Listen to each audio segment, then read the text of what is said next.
The single number one reason that I've been able to maintain a relationship with, a very special person and a very special person to the world is that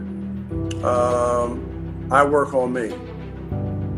And I'm able to define my own existence, which has nothing to do with who she is or has nothing to do with anybody else. I define who I am, and I don't let the world, I don't turn my power over to the world to define me, because I know that whoever you turn your power over to define you will always define you as less than them.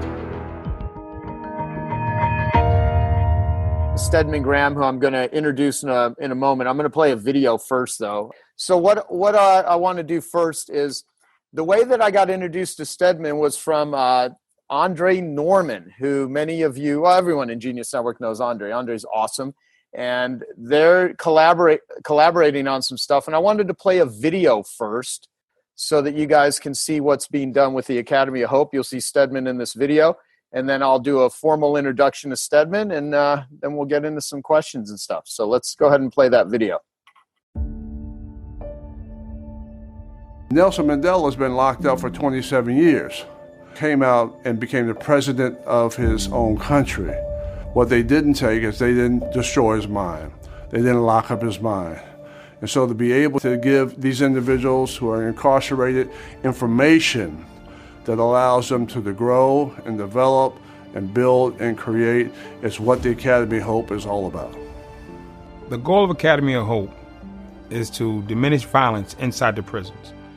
I have a friend named Joe Polish, and he's taught me, you cannot punish people into being better. You cannot torture people into kindness. You have to speak to them with humanity, you have to speak to them with respect, and speak to them with firm, direct access where you want them to go. Our unit's been open for 8 months now. Every day we go inside and we meet with the men, we engage with the men, we help them understand that they have a greater goal other than just fighting and being incarcerated. We go in and we speak to violent felons. These are the people that you're scared of. And scared or not, they're gonna get out one day. The majority of programs for violent offenders is called solitary confinement. You lock them down, lock them down, lock them down until the day comes up where you have to release them. What you just release on society? They have the time to read, to learn, to develop, to build, after they pay their debt to society, to really try to become a productive citizen based on their talents and their skills and their abilities and passions and their purpose in life. The educational books that you share with Genius Network, that you make available, we're also making available to the prison populations of America. We have men and women in this country who are studying your books, becoming better, becoming stronger, becoming ready, joining society and doing the right thing. You can change, no question about that. I mean, once you raise your consciousness, once you understand that there's a bigger world out there, once you have a bigger vision than what you currently have had, if you know how to plan, set goals, organize a process for empowering yourself, focus on the positive as opposed to the negative, you can absolutely change your direction and develop a different trajectory for your future. It's a 2.2 million person problem. It's a multi-billion-dollar problem. I'm just one ex-offender. What can I do? I started hanging out with CEOs. And the thing I loved about hanging out with them, they're owners of companies. They get stuff done.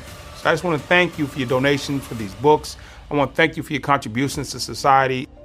Who knows? You might be the missing strategy. You just might be that missing piece. So Stedman, welcome. Thank you so much for being here. Thank you, Joe, for having me. I appreciate it very much. Absolutely. I'm gonna do an intro on you so that everyone really kind of knows who you are and what you've done. So Stedman Graham is the chairman and CEO of S. Graham & Associates, a management and marketing consulting firm.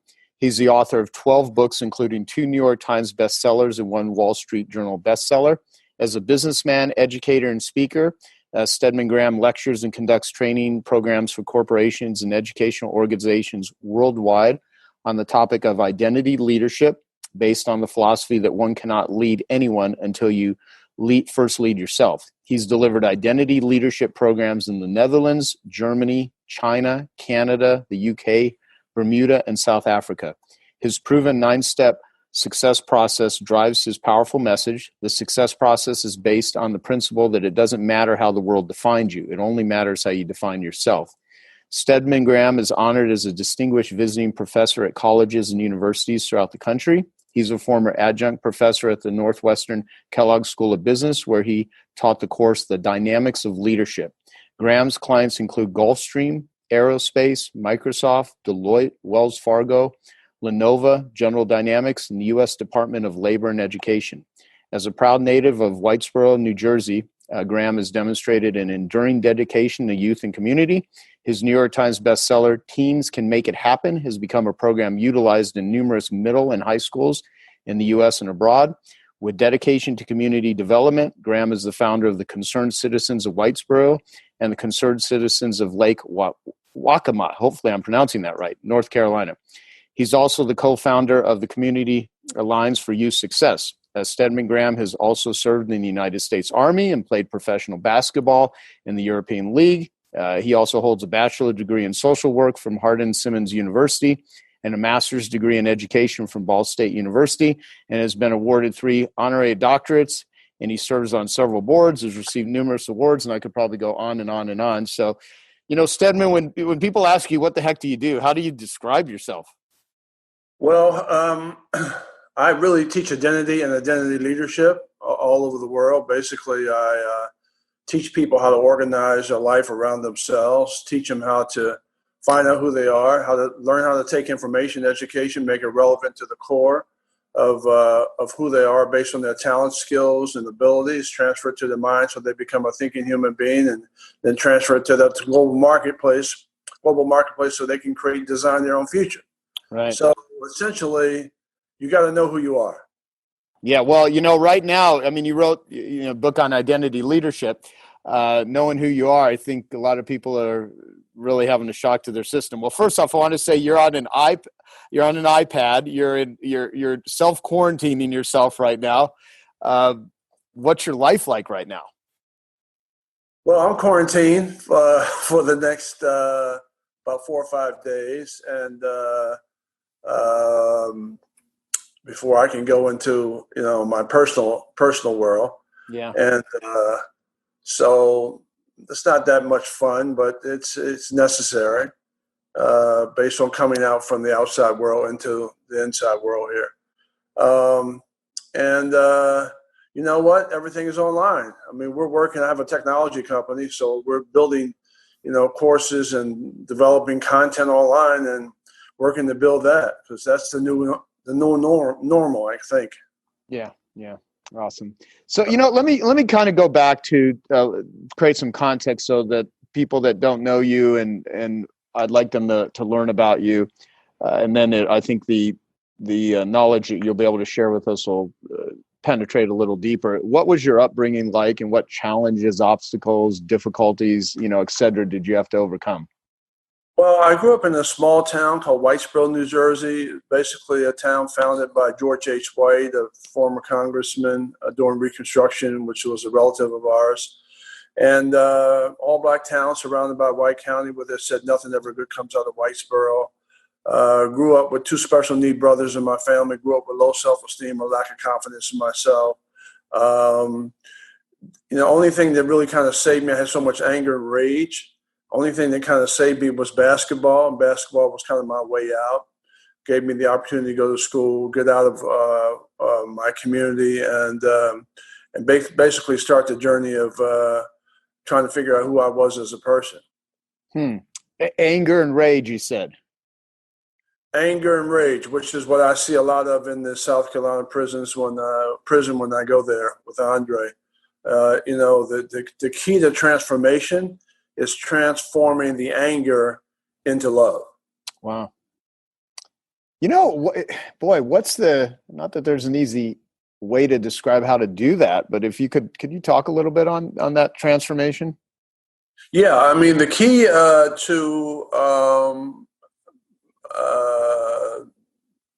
becoming relevant to the 21st century is being able to change from negative to positive, I think that's really the key. And from hate to love, from looking at the glass half empty to half full, And that's a very difficult thing to do, because the world basically is designed for us to be slaves and to be workers, and it's designed not to help us to self-actualize our potential. We live in a world where we're doing the same thing over and over. You wake up in the morning, you wash your face, you brush your teeth, you get something to eat, you get the kids off to school, you work all day, you come home in the afternoon, you spend time with the family, you watch TV, you go to bed, maybe you dream. That's Monday.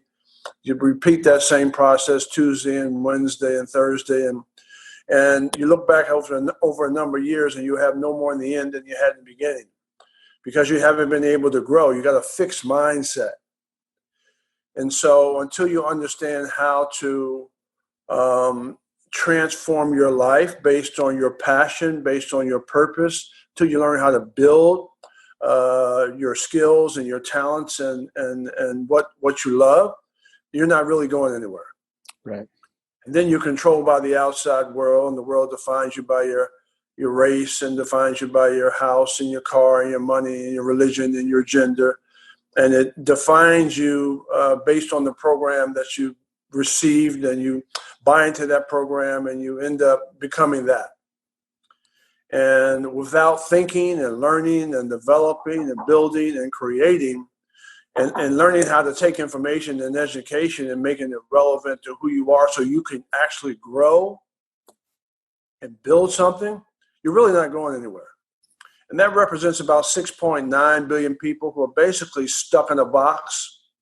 And also the educational system is pretty traditional, and it's kind of outdated, which teaches us how to memorize and take tests, repeat the information back, get labeled with a grade, and 2 weeks later we forget what we learned. Right. So unless you understand how to apply information and take education and knowledge and apply it to who you are as a person, you're not going anywhere. You have to be told everything to do. Gotcha. Let me ask you, now I think you just rattled off a whole bunch of them. What are some of the lessons you learned working as a guard in the Chicago prison system?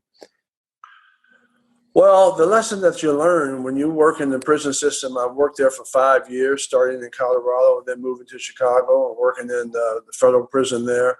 You learn how to be patient. You learn how to deal with a lot of different people who are, and in some cases you got hundreds and hundreds of inmates that you're having to deal with every single day. So you really learn a lot about human behavior, which I've learned. And you learn kind of how to, a lot about yourself in terms of, because you're being tested all the time. Yeah. And so for me, it's been great for the work that I do in human development. It's been great in terms of relationship building. It's been great in terms of doing a comparative analysis between where I came from, where I am, and where I'm going. And so I get to see it at all different levels. I'm pretty fortunate because I get to see a lot of human development at a lot of different levels. Right. And I get to see the rich and famous a lot of times. I get to see, I'm in the American Free Enterprise System. I understand how to do that. I have a business. I get to travel around the world. I get to see people at all levels, all colors, all nationalities. And, and I realize that even in the prison system and even in these other countries, no matter where you go, whether you're training immigrants or, refugees or whatever the case may be, everybody's looking for love. Yeah. That's the common denominator. And so the key is to figure out, or to, again, in my work, to be able to get people to understand how to find love in their own life. Yeah, I turned around and looked back here because I have one of them somewhere that I don't even know if it's on this wall behind me. I have one of these images from Gaping Void that says looking for love in all the wrong places, which is what I think addiction is. People are looking for love, but they're looking for it in ways that are self-destructive and hurtful and things like that. And that's one of my concerns right now with the pandemic is that, when you have, I mentioned this earlier today, when there's stress or there's recessions or any sort of crisis, wars, anything that causes a global stress or a community stress or a family stress, vices increase. People drink, they do drugs, they look for escapism. And in a lot of ways, my friend Gabor Mate says that, with addicts, the question is not why the addiction, but why the pain. And the more pain people are going through, there's ways that they can choose to cope with it that could heal that pain or, reduce it or eliminate it, and others that just not only can massively increase it for them, but they can, take that and then start, impacting, hurting others. How do you deal with emotional pain and stress and angst? Well, that's a great question. For me, it's really trying to change my thinking. So when I start to have negative thoughts, what I try to do is reverse those thoughts and try to make them positive and focus on love as a way to, get away from my ego and get as close to humility as possible. And gratitude, and also being thankful for what I have. And so that kind of helps me to repurpose my feelings, because your feelings are a result of your thinking and your thoughts. Right. And then after you can control your thoughts and control your feelings, and then you can basically control your actions. And then you don't do something stupid or say something stupid.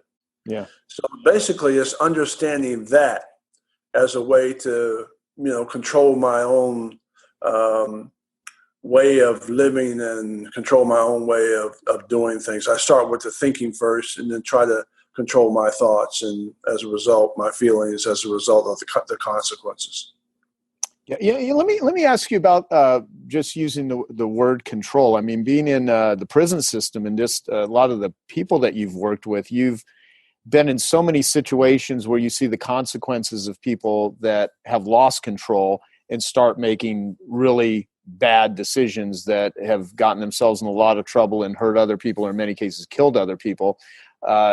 So are there times where you've completely lost control or you're getting close to it, and what do you actually do when you reach out for help versus if it feels like it's beyond your capabilities? The reason I ask that question is that when things get really scary for some people, they feel like this is so beyond me, I don't know what to do. And I think there's a whole planet dealing with that right now. I wanted to just ask you about that.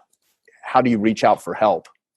Yeah, I think that I tell you, the thing that's changed my life, that's helped me so much, is reading. Reading and learning. And Einstein said you cannot solve a problem with the same mindset that caused it. Right. So your ability to be able to change your thinking in a very conscious state. There's the consciousness and there's the unconsciousness. And so we are repeating bad habits based on unconscious behavior and unconscious thinking. In order to be able to change that, you have to be conscious of that, or you have to have a new program, design a new program for yourself that allows you to think differently. Yeah. And so it really is about awareness and about being conscious of what negativity does and anger does. Anger and negativity destroys. Whatever you put out comes back. That's a natural law. So if you understand that and you're aware of that, now you have at least some ability to be able to replace that with something that's positive, or something that's spiritual, or focusing on, again, looking at the glass half full as opposed to half empty. Yeah. No, very good. Very good. Let me ask you about just the word consciousness. It's a word that gets thrown around a lot from some people. I'm not sure. I'd love to what your definition of, how do you know when you're being conscious? How do you know when you're like, man, I'm kind of not all together right now? Kind of hard to know, because when you go back to a natural state and you go back to being relaxed, you go back to your unconsciousness. You're not even aware of it. So if you're not focusing on, I teach a 9-step success process. The second step, once you understand who you are, check your ID is the first step. You have to have an identity. The second step is you got to have a vision. So vision allows you to focus on who you can be, not who you are. And it allows you to set goals and create a big picture. What's the big picture look like? How do you organize pieces of the puzzle? How do you put them together? how you visualize what you have to, who you want to become, and then how you set up a process for continuous improvement on a daily basis so you're not stuck in your historical framework. Yeah, very good. Very good. Yeah, go ahead. No, sorry. I didn't mean to interrupt. I was just... No, I'm sorry. Go ahead. Okay, cool. So let's talk about our friend Andre. I mean, he's a great guy. He's an example of someone that was probably, what I guess, based on what you just described, was in a unconscious anger and rage state, committed crimes, got thrown in federal penitentiary for 14 years, was, number 3 gang leader, tough guy, right? Had to go through a lot of stuff. And then he has an awakening and decides to transform his life, gets out, 20 years ago, goes to Harvard, becomes part of a social justice program. And now everything I, do with Andre, just an amazing human being and always helping. And when I first met him, a couple of Genius Network members, Cameron Harold, Michael Burnoff, said, you got to meet, this Andre guy, and telling him he had to meet me. And we just hit it off, and now it's been going on over 2 years now. I've been doing work with him. So can you talk about the work you've been doing with Andre Norman and the Academy of Hope, and also what, if anything, you'd like to say about Andre or what you admire about him? Because I always try to introduce him to so many people because I think you guys are just doing great work. Well, certainly he's one that has transformed his life and has discovered the other side. There's kind of like the Chinese say, there's a yin and there's a yang. And so there's 2 choices. It's either negative or positive. He's lived the negative side. And to be able to discover, man, there's a whole new world out there. You mean I can take information and education and make it relevant to growing and building and designing and creating my own future? And I can start a business, and I can deal with CEOs, and I can deal with the Joe Pollocks, and I can deal with the Genius Network, and and people judge me on my present ability and not on my past. And I can talk about my past, and I can talk about who I was and who I am now. That's rare. Only a few people get a chance to experience that. And to be able to have the narrative, to be able to talk to other people and help those people to go into prison himself, back where he came from, or back where he was, and back where he spent so many years, to be able to help other people, transform, is really what it's all about. I mean, you really can't, when you become successful, your job is to go back and give back to other people, period. Give back to young people, give back to the community, help other people that are less fortunate, because you've had an opportunity to experience great things and to be able to be a servant leader to the world. The greatest gift you can give is that. Great. Thank you. So let's talk about identity leadership. Okay, that's the title of your book. And you say, in order to lead others, you must lead yourself. You've talked about being control. You talked about your thoughts. I want to just dig a little deeper. What does it mean to lead yourself, and what are the results of leading yourself? Because we hear a lot about leadership. Right now is a really important time where the entrepreneurs that you're talking to right now are a lot of people from Genius Network. I mean, literally millions of people follow the people that are in this group and look to them for leadership. So I wanted to, in order to lead yourself, and then leading others, like to get your thoughts on that. Yeah, the 21st century says you have to be a self-directed learner. You have to be a lifelong learner. This is kind of the you economy. And you have to focus on you and develop you so that you're prepared for the technological revolutionary change that's happening right now. You have to be a learner, and you got to stay on the cutting edge. It's almost impossible to do that the way the system is set up. It's like I talked about before. We have an educational system where we memorize, take tests, repeat the information back, get labeled with a grade. 2 weeks later, we forget the information. So there is no learning for the most part.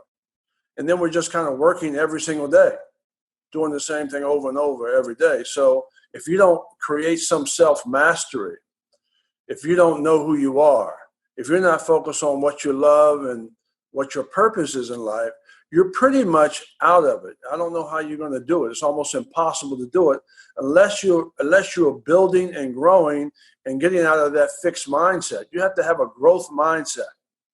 You got to be able to be a better person today than you were yesterday. And the only way you can do that is to be able to source information and access information that's relevant to your development. So you have to take control of your own lifelong learning process.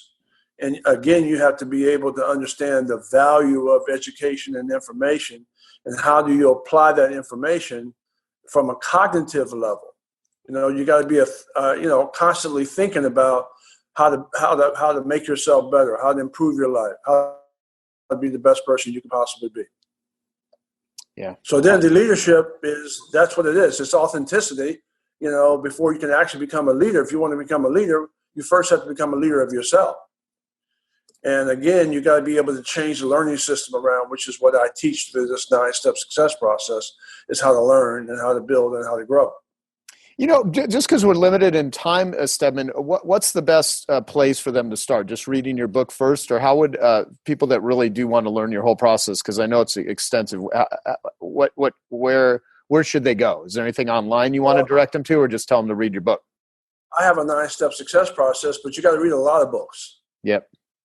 Steve Covey, Brian Tracy, all the books you can get your hands on.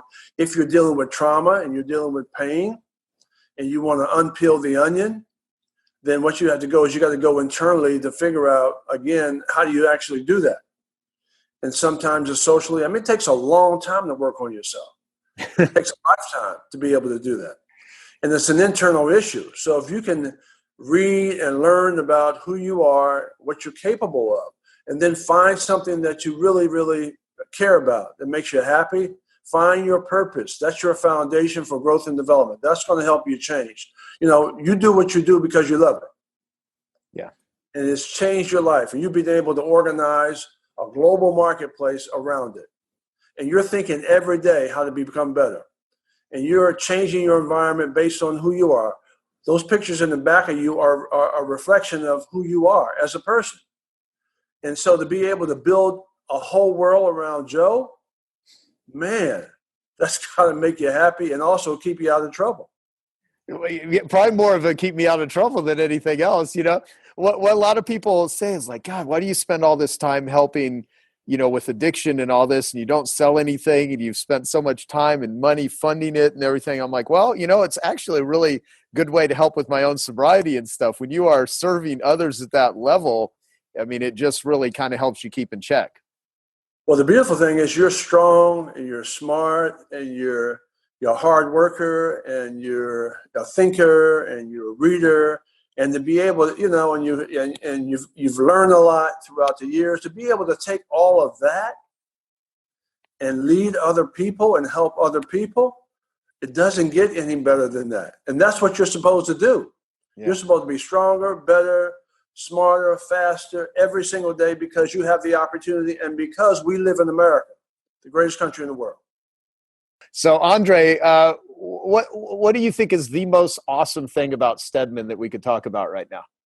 Go for it. What's happening? What's happening, my brother? Oh, not a whole lot. You're still in the case. I'm in quarantine right outside the prison. Wow.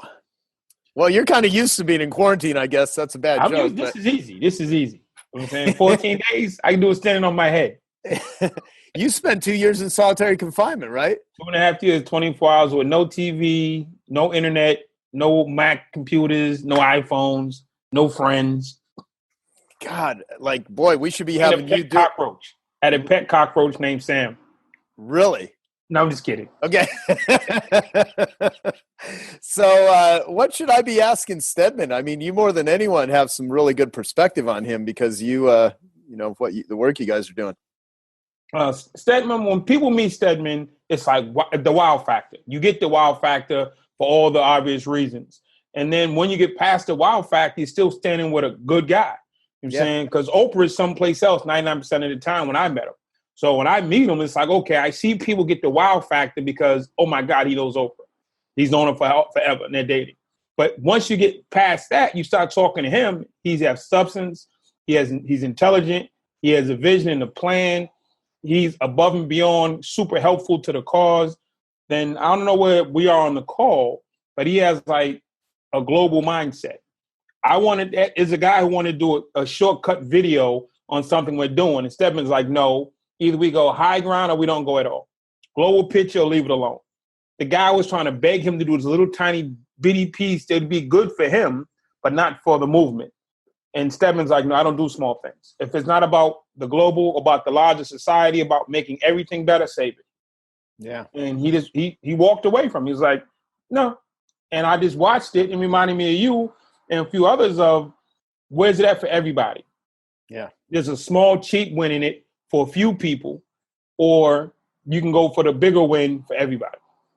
So I like that. No, that's great. Let me ask you, Stedman, about that. Like, how do you you get more offers and opportunities and people pitching you on things and trying to get your time and attention than you could ever possibly manage? So you certainly must have a process and way that you've learned over the years of a criteria or a standard of how you say yes and how you say no and how you make decisions. Could you speak to that? Yeah, that is so good. That's a great question. I try to stay in my lane.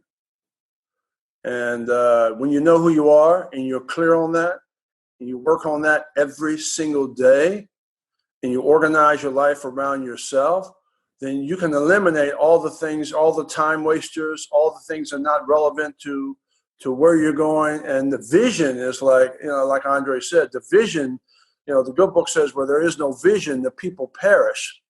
So you got to have a vision of where you're going, and you got to have some clarity around that vision so you can outline.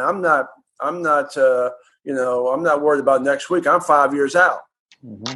So I'm looking at how all this lays out in terms of putting the pieces of the puzzle together so I can paint the picture. I'm looking at the big picture, and then I build backwards. I want to go back to what you just said about staying in your lane, and clearly with all the work that you do and that you've written about and that you train people on with your identity leadership process. If you think of the term "stay in your lane," which is knowing where your strengths are, knowing where your skills are, where you create a result, where you make impact, and you're on a freeway, let's say metaphorically. And the freeway is now closed. And I think there's a lot of people that have just had the biggest threat to their identity and who they are and what they do and what they stand for and how they make their livelihood and how they survive. It's like they've just got completely thrown off their lane. Their lane is now closed. They've been hit by a truck.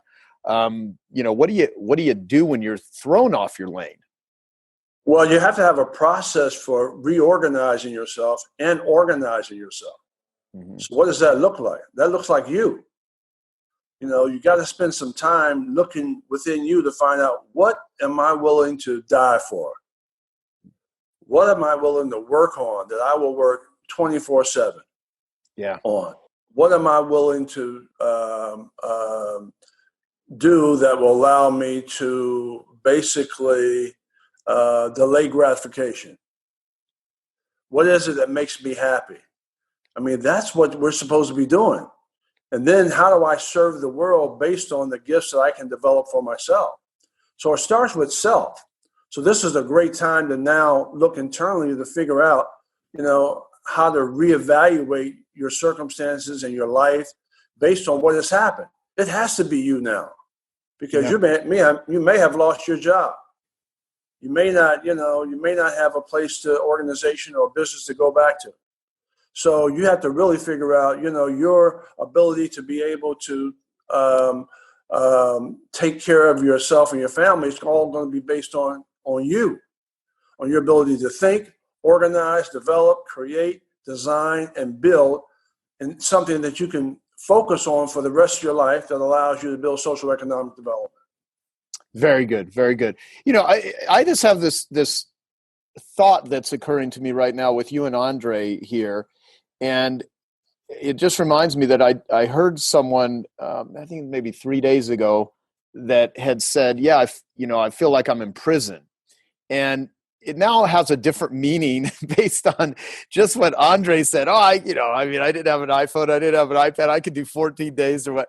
And, you guys both work within prisons. And then, with Andre at times where I've heard him talk or I've interviewed him where he said, it's one of the greatest things that ever happened to me because he was forced to have to really get to look at like, what the hell am I doing with my life, right? How did I get so much anger and rage, which is what you mentioned earlier, Stedman. And there's a lot of people that feel their freedoms have now been taken away. And I'm having to juggle right now with the date that we're doing this. Some people that are like, the economy is going to crash. We need to let entrepreneurs do what it is they need to do. And then others, and some of these same people are on watching us right now that, no, people can't go out anywhere. This is about containing this disease and everything in between. I mean, and there's, this person thinks this is the right way to do it. The other person thinks that's a death sentence for people. And then the whole where you're at right now, and you're now limited. There are things you used to be able to do that we took for granted. And all of a sudden those options are not available. So in this space, do you think the greatest, you talked about thinking, you talked about mindset. I would love to hear from both of you. One, how would you recommend people best utilize this adversity as a way to get to know themselves, learn how to make better decisions and connect with themselves? Because some people have told me privately, man, I've not been home with my spouse and partner and kids like this ever before, and I'm going nuts. And so everyone is having different experiences about this. And I'd love to have you guys give some thoughts, recommendations, suggestions on how to make the most of what a lot of people perceive as a very horrible situation. Well, I think you have to, if I can go first, I think you have to be able to eliminate the limiting beliefs about what you can't do, because this is, and not look at this as a negative, but begin to figure out, and ask yourself, what can I do? What is possible for me in this situation? We're lucky to live in America, and we're lucky to have access to technology and phones. And so how do you now begin to work on a purpose in life that allows you now to, no matter what happens, if the world stops, you can keep going. You can keep developing. You can keep building. There's a saying that success is when preparation meets opportunity. It's in the preparation. And let me just tell you something. It's all preparation. Yeah.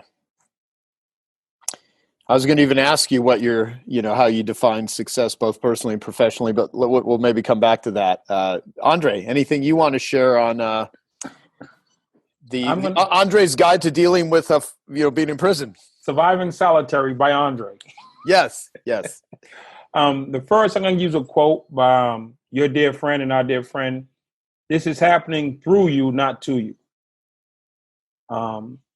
Sean's always with us, but this isn't happening to anybody. This isn't about an individual. If you make it about yourself, then you're stuck. You're already lost. This is something that's happening through you, and you just have to figure out how to make yourself better from it and how you can help somebody else be better. So in my sitting still, forced to live inside his house for the next whatever amount of time it is, what am I doing to make it better for others? When I say, what have I lost? What have I lost? What have I lost? I've lost already. So one thing, when I was in solitary, this is just straight penitentiary rules. If you're locked in a cell 24 hours a day by yourself, the first thing you need to do is get out of your head, because all your thoughts will just jumble, because there's no barriers, there's no limitations. So write it down. Write down on paper. Leave your electronics out. You can keep your phone, your iPad, get a piece of paper, write it down, because it doesn't move. Write down your thoughts. Write down whatever it is that you need to get done. I got a whiteboard behind me. I can't live without one.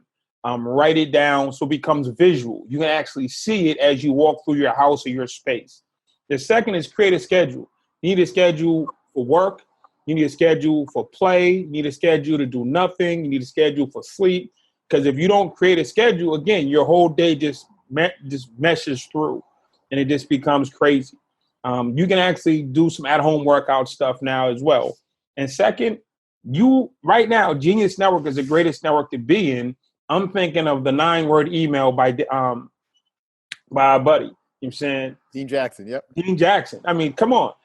You right now, that I watched it work from your office. I was in Genius. Dean taught the 9-word email, and everybody did it, went to lunch, came back, and all this stuff, great stuff had happened. Why can't they do the 9-word email now?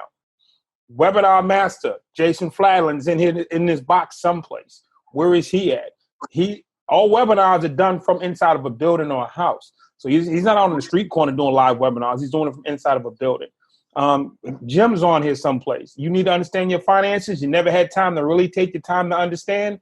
This is a great time to get on the phone with Jim and say, hey, explain my money to me. So to sit down with Jim and say, hey, Jim's free for a call. And say, hey, explain to me Beyond Millions in real time. And you have I literally was just watching the Keith Cunningham 2-hour thing he did with us last year. One of the best things, him and Dr. Mansour crushed last year. And I'm rewatching the video. You have hours and hours and hours of podcast, video, and information, and people that can get anybody through this. You don't need to even go to the library. You just come to Genius, and it's a treasure trove of everything you could do to further your business. And the best part is, it's not all about business, how to better your life, how to help your addictions, whatever you need help with, from personal to professional, is someplace on the Genius Network podcast or replay, or you can get it live. Yeah. Yeah. Thank you, Andre. It's very, very, very valuable. Well, that's an exercise.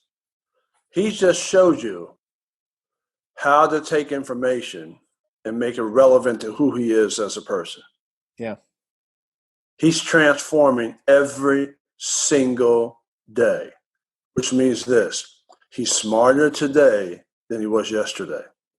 Yeah. The process of success is the same for everybody. That's what I learned. What Andre just talked about is what I learned. And anybody can do that. I'm sitting here, but every time I come on with a backpack full of books from Genius, and I don't read them, I'm reading them.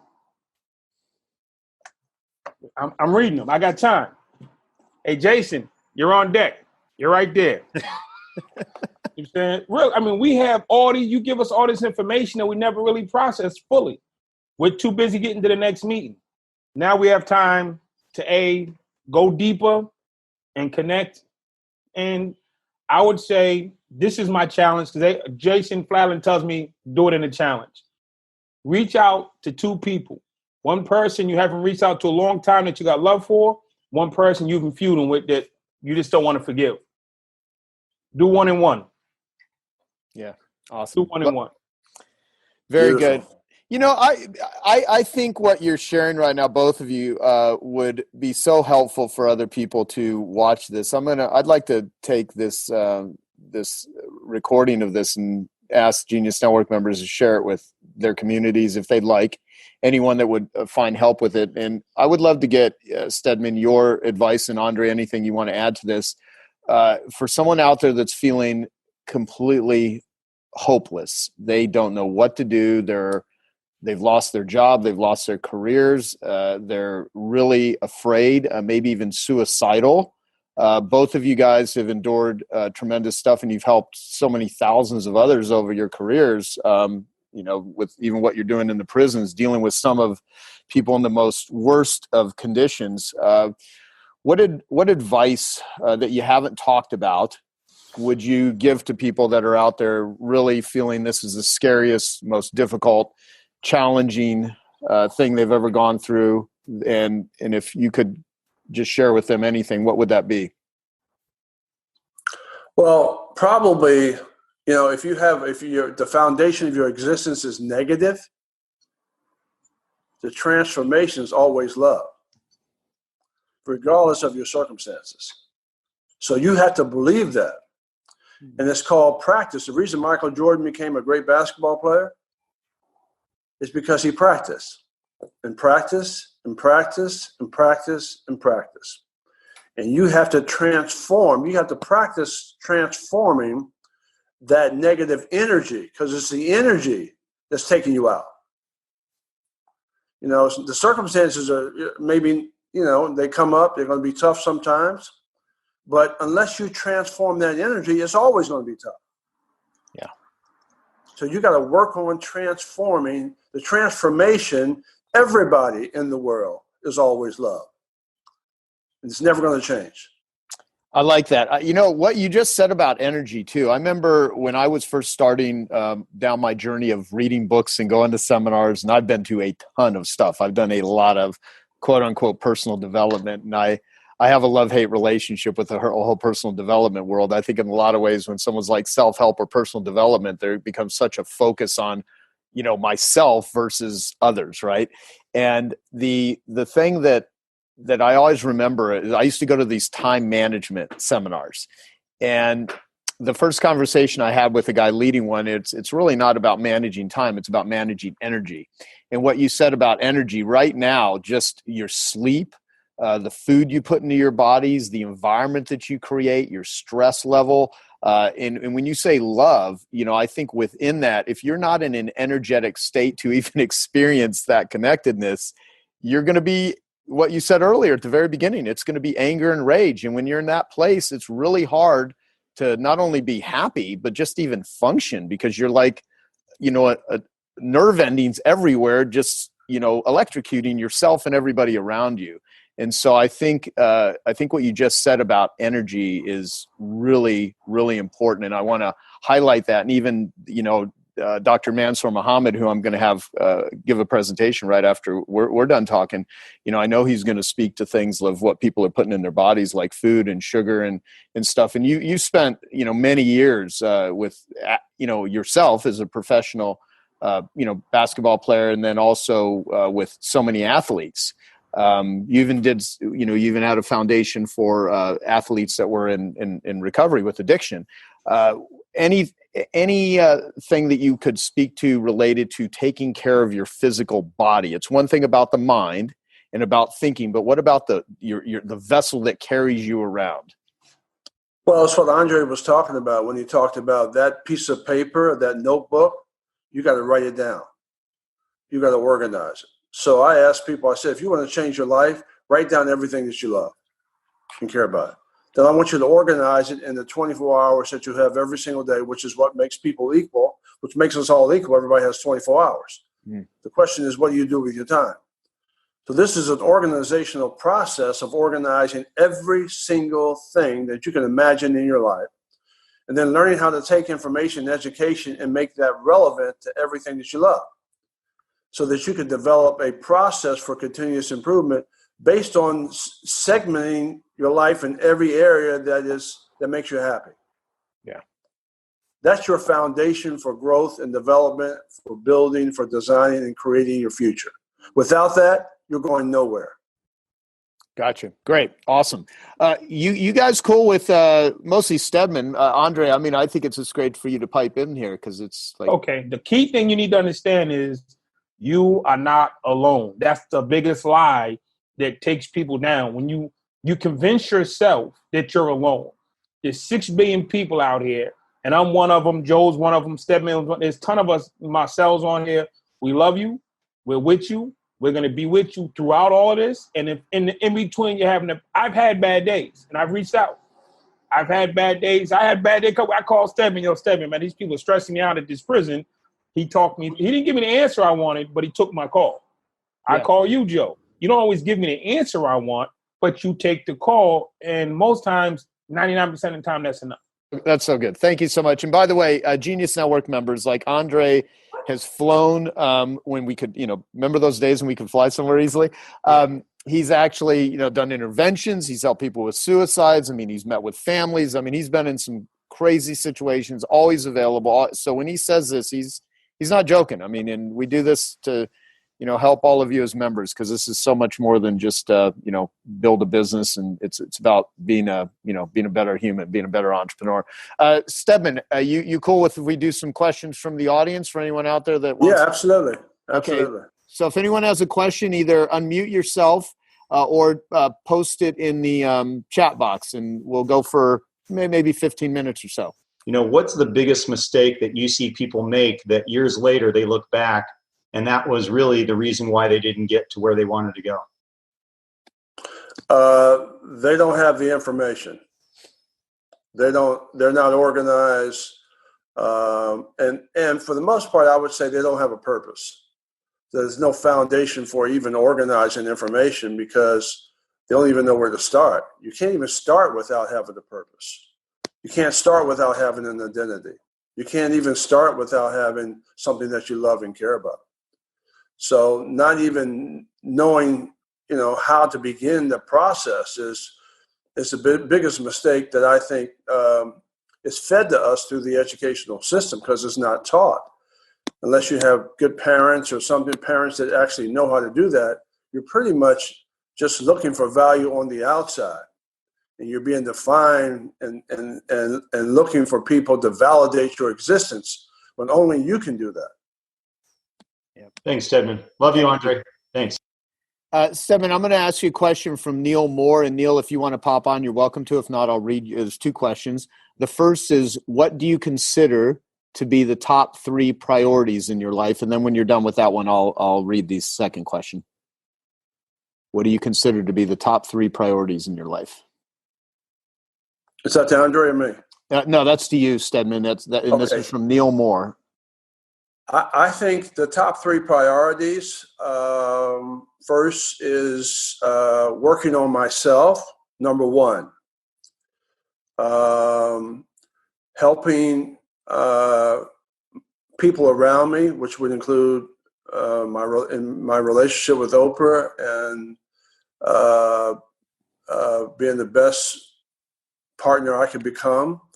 And then family would be the top 3 priorities. Great. Awesome. Well, the second one then, which kind of similar to what's your priorities, what are the most important things that you believe have contributed to the success of your 30-plus year relationship with your partner? That's a great question. I think the single number one reason that I've been able to maintain a relationship with a very special person and a very special person to the world is that I work on me. And I'm able to define my own existence, which has nothing to do with who she is or it has nothing to do with anybody else. I define who I am, and I don't let the world, I don't turn my power over to the world to define me, because I know that whoever you turn your power over to define you will always define you as less than them. Mm. Wow. So Barbara, this is from Barbara Annis. And so Barbara, yesterday, she actually shared that she's literally on day 3 of literally having stopped medically prescribed opiates. So she's going through a very difficult time right now, I'm sure, physically and mentally. And she wrote, and by the way, she's the top gender intelligence expert in the world. Brilliant woman, written 5 books, amazing human. And so she's done so much for the world. So she wrote, I've committed myself to take breakdowns in my life and health and create breakthroughs. The road is tough, but your messages were very empowering. I want to add to that, like what if anything, have you not shared about taking adversity or taking breakdowns and turning them into breakthroughs? Because I've often said, in order to have a breakthrough, you got to break something. And sometimes we can consciously decide to do that. Other times it's forced upon us through life situations. So I wanted to just ask you about how do you, anything that you've not already shared, and you've shared a lot about this, shifting adversity into transformation. Well, I think that's a powerful word, or maybe it's 2 words. It's called small steps. Break everything down into small, manageable steps. If you run a business, you better break it down into small steps. Mm-hmm. If you want to focus on accomplishing something like stretching in the morning or taking a walk or working out or whatever, you better break it down into small steps. So you got to break it down into small steps so you can manage sometimes the fear that you need to overcome, or manage the procrastination that you use as a way not to do it because it's too big for you. You can't handle it. There's no victory of that.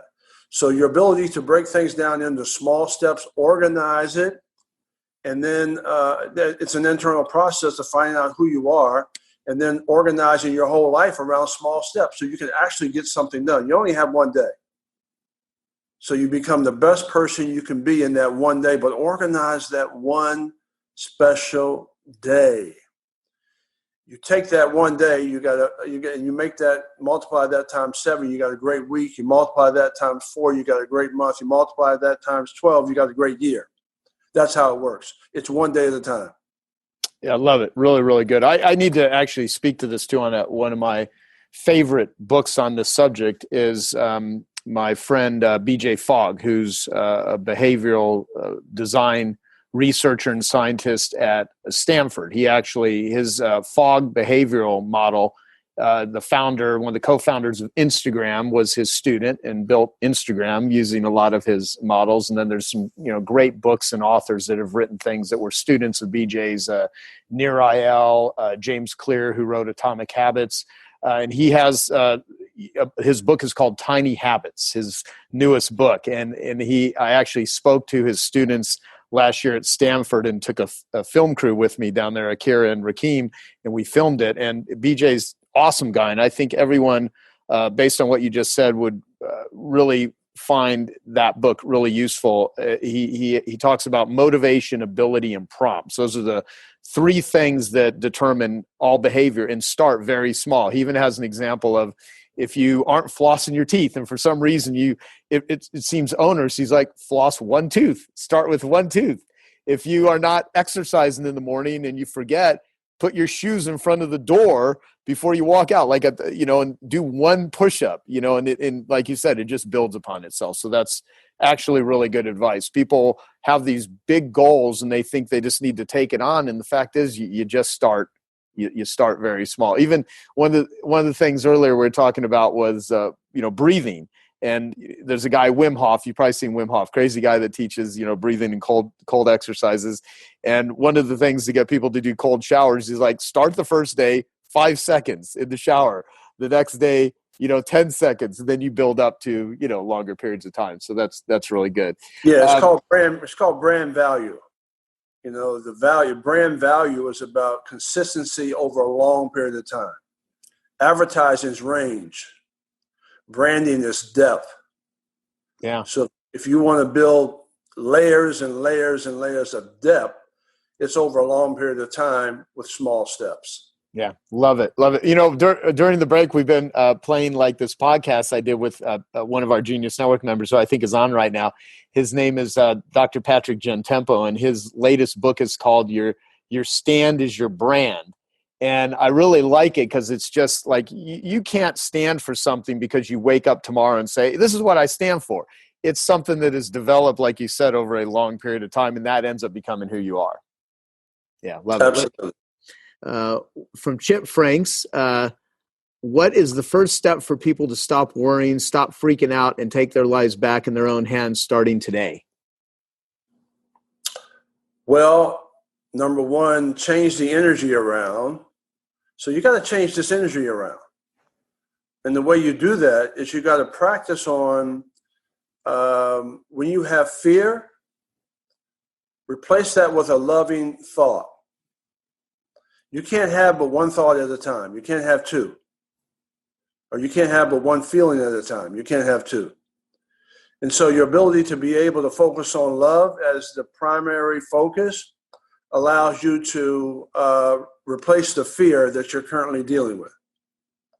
So if you just practice that whenever I get in trouble, whatever the case may be, or I'm in an uncomfortable situation, I have to change those thoughts from negative to positive. And the negative goes away. And keep working on that. And that's a great tool to have, because when you change your mindset, you change your feelings. When you change your feelings, then I feel the energy. The energy is different. Love it. You know what? I missed this one from Chip, which was before the question I just asked you. I think he kind of answered this, but let me just read it and see if there's anything you want to add to it. Stedman, love is always the breakthrough. what would you say is the way to do that for yourself first, for others? I'm talking to a lot of folks now who are really scared. Is that the first place for them? Certainly it's the first place, but organizing it. See, just your love is fine, but you got to make it practical. So the way to make it practical is do what Andre was saying. Write it down on a piece of paper. Organize it. Micromanage it. Fill it with information. And then do the small steps to actually make it a part of your life. Make it relevant to who you are. Andre has all of those books he showed us, and he's making that information. He's taking that information, and he's going to write that information down that he gets in that book that's relevant to him, and then he's going to apply it. So there's got to be some action steps on how you make this become a real process. And the only way you can make it become a real process is you've got to put it into a state where you can actually do it. Can you actually do what you're saying that you want to do? What's that look like?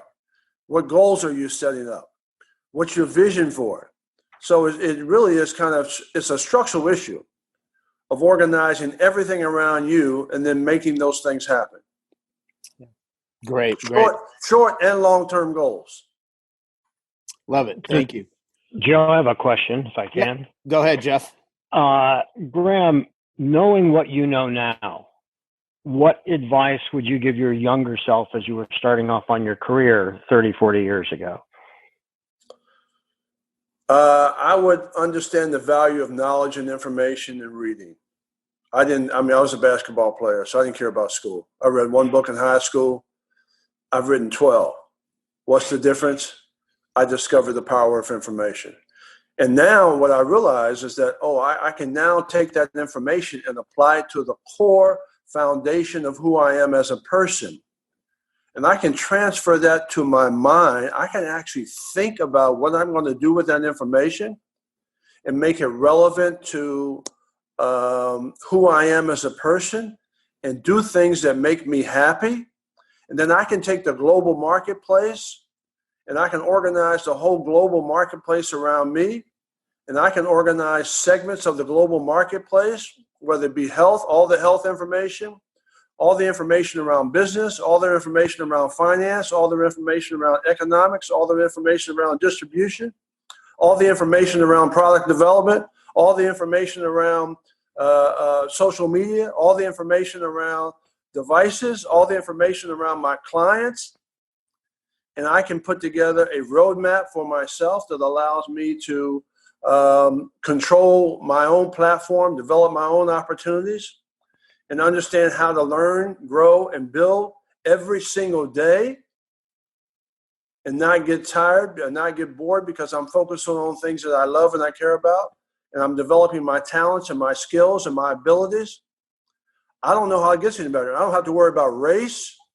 I don't have to worry about where I came from. I don't have to worry about my background, because I can take control of my own situation, and it's personal, and I can create self-mastery around me, and I can think through it and organize it, and I'm a learner, and I get to read. That's about as close to freedom as I know. That's great. And so I have one follow-up, which is you've used the term a lot, identity leadership. Could you just define that for us, please? Yeah, identity leadership is self-leadership. It's based on the philosophy that you can't lead anybody else until you first lead yourself. So my goal is to train people how to self-actualize their potential. Maslow's highest level of development, which most of us never get to because we're all struggling all the time. And so the ability to be able to self-actualize who you are, you got to reverse the learning process, which means you have to focus everything on you. So the more you have, the more you can give. Thank you very much. Yeah. Thank you, Stedman. Let me, thanks, Jeff. Ashton Palmer, Stedman and Andre Norman, how can we as Genius Network members and entrepreneurs help spread your messages? I mean, what I would say is I'll just make this interview and this video available and you guys can share it throughout would be one good way to do it. And then, of course, Stedman and Andre, anything you would add to that? Andre, why don't you go? I would say I wish we could have done this live in Tempe, but we're gonna get you to Tempe eventually. You can do it live. But right now, the easiest and the quickest way is podcast. If just somebody has a podcast, invite us on, and we love to come on and just spread the word. And you can do it from home. Social distancing is in effect, and it gives us opportunity to share the message focused on your specific audience and a specific niche. So it doesn't have to be. Right now, we have like 74 people online, and some people are in spaces that others aren't. So if it's a specific group, we can definitely speak to it via podcast or just a conversation. Yep. And we've got other Genius Network members, by the way, on the Facebook group right now that aren't on this particular one. So, yep. But I want this to go out to a lot of people. So Stedman, any way you'd like your message spread that you would want people to know or do? Yeah, I think developing systems and creating scale where you can utilize the platforms that are already in place to disseminate the messages. I also like community as a way to organize community so you can download content in the local markets. For instance, schools, organizations, boys and girls clubs, corporate America, partnerships and alliances are really good in those communities. So to be able to figure out, again, how you can deliver the content, and make that content relevant from a community model.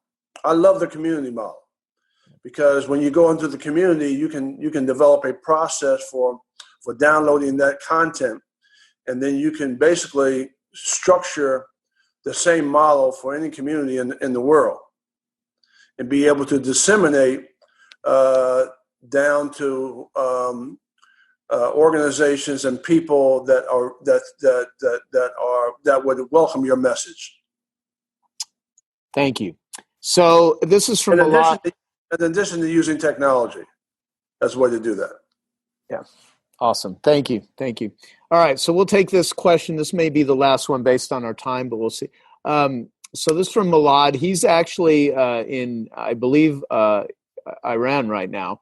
I have an unsolvable question by you. Well, let's see. How can I persuade my family and people around myself to select this way as being so much better than for everybody in the long run?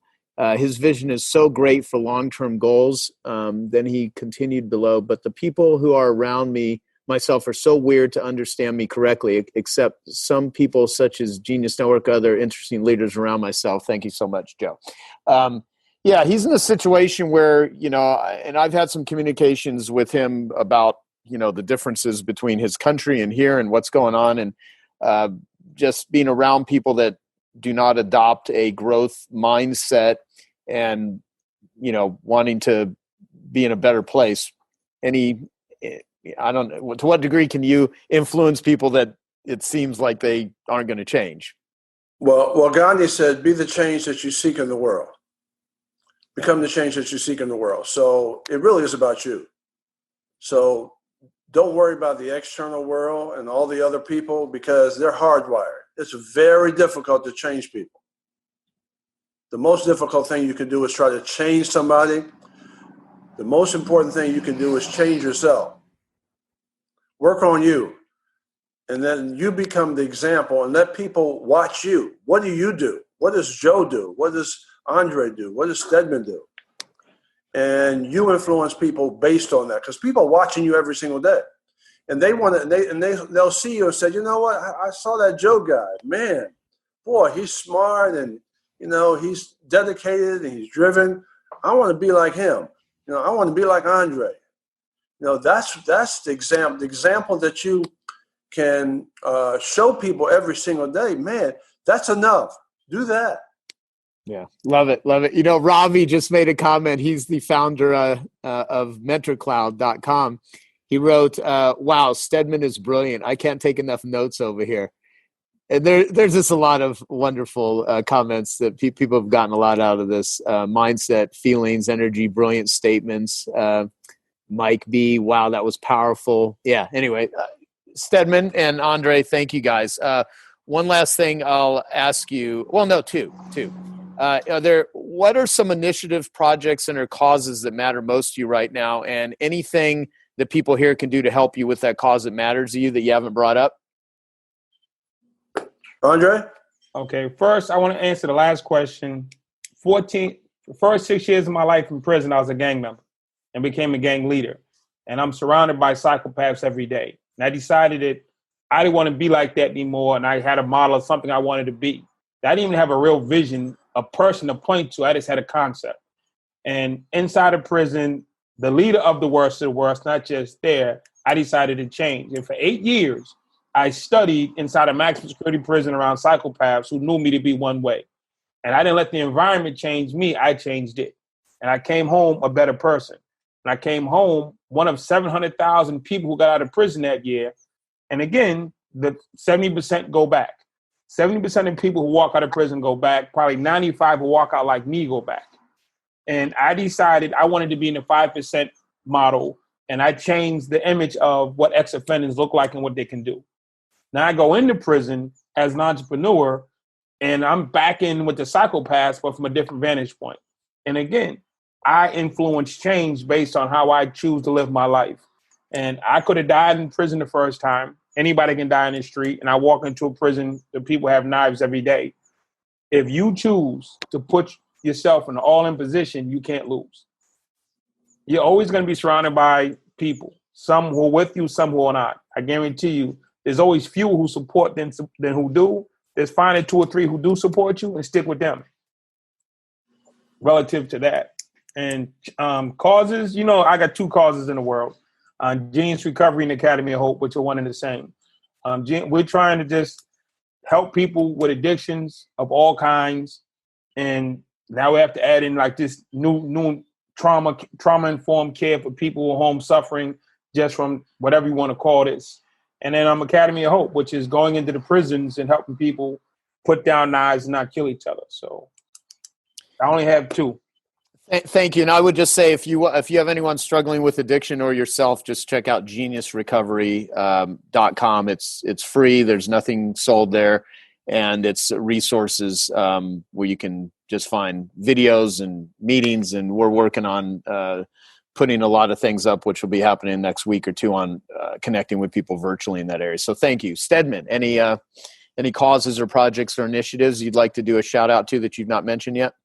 Well, I really don't have anything other than what I do. I've dedicated my life to identity leadership and teaching people how to organize their life around themselves so they can empower themselves, so they can eliminate all the labels.